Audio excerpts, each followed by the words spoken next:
Jom saya kongsikan 5 perkara yang korang kena tahu sebelum memulakan perjalanan diet korang. Yang pertama, korang kena tahu tentang konsep ataupun hukum calorie deficit. Yang mana kalau kita nak turun berat badan, kena berlaku proses ini, barulah boleh korang turun berat badan. Yang kedua, korang kena tahu tentang prinsip 80-20 ataupun falsafah 80-20, yang mana ianya menyatakan untuk dapatkan hasil apa-apa pun, turun berat badan, maintain berat badan, naik berat badan, kita kena jaga 80% pemakanan terlebih dahulu.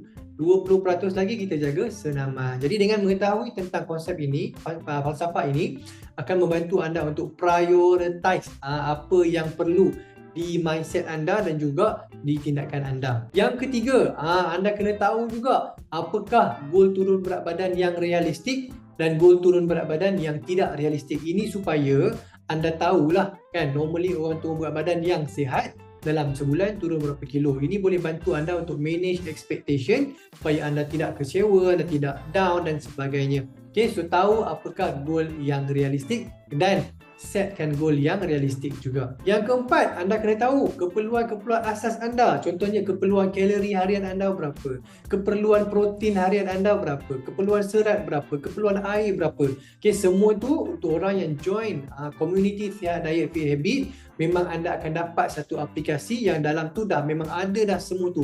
Kita dah menggunakan sistem untuk tolong anda kirakan dalam aplikasi Build Fit Habit anda. Okay. Yang kelima, anda kena ada pengetahuan tentang body composition juga. Okay, supaya anda tahu turunnya berat badan ni kan, kita sebenarnya nak turun dengan cara yang cantik. Kita nak tengok body composition kita. Kita turun tu, kita turun lemak ke, kita turun air sahaja ke, kita turun otot ke.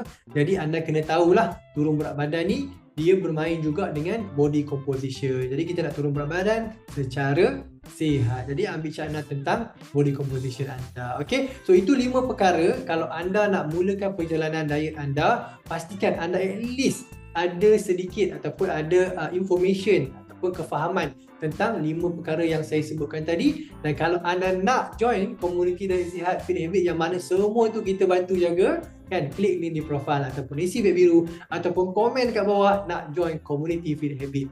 Jumpa anda di video seterusnya. Assalamualaikum. Bye.